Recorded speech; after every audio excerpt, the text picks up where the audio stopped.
Hi friends, நான் உங்கள் ரமேஷ். என் video பார்த்துக்கொண்டு எல்லாருக்கும் என் மனமார்ந்த நன்றிகள். என் வீடியோ பார்த்து ரசித்து கொண்டு எல்லாருக்கும் என் மனமார்ந்த ஆசீஸ்கள். சிறு குழந்தைக்கு இந்த வீடியோ பார்த்து கொண்டு எல்லாருக்கும் நான் என் நன்றிகள்.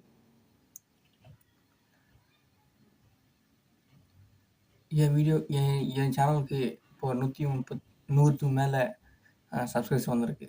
ஸோ அதுக்காக மனமார்ந்த நன்றி தெரிவித்துக்கிறேன். வாங்க நம்ம வீடியோக்கள் போகலாம். நான் ஒரு மாதத்துக்கு முன்னாடி திருப்பதிக்கு போயிருந்தேன். ஸோ அந்த விஷயத்த நான் ஷேர் பண்ண போகிறேன்.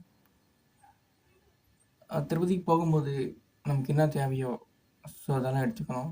துணிமணி, அங்கே குளிர் கொஞ்சம் அடர்த்தியாக இருக்கிறதுனால ஒரு ஒரு 2 ஸ்வெட்டரு, மப்ளர் 2 வச்சுக்கோங்க.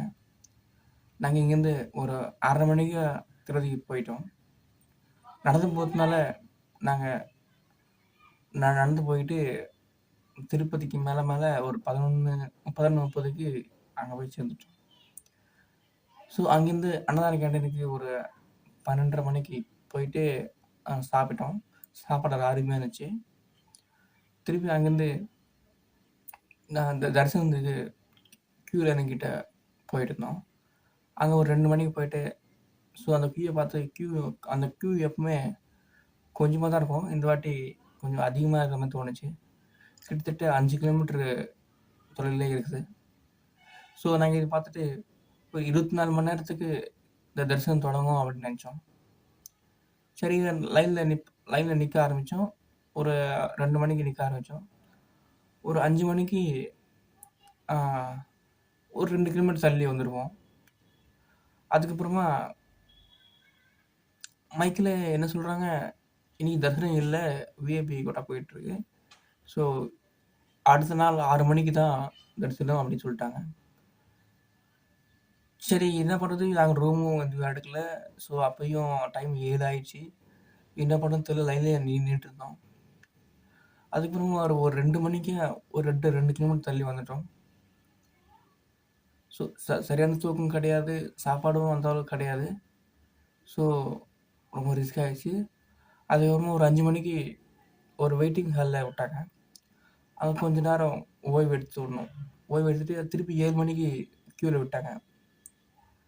க்யூவில் விட்டோடனே ஒரு 8 மணிக்கு மெயின் கம்பார்ட்மெண்ட் போயிட்டு சேர்த்துட்டோம். அங்கே பிரேக்ஃபாஸ்ட் சாப்பிட்டோம்.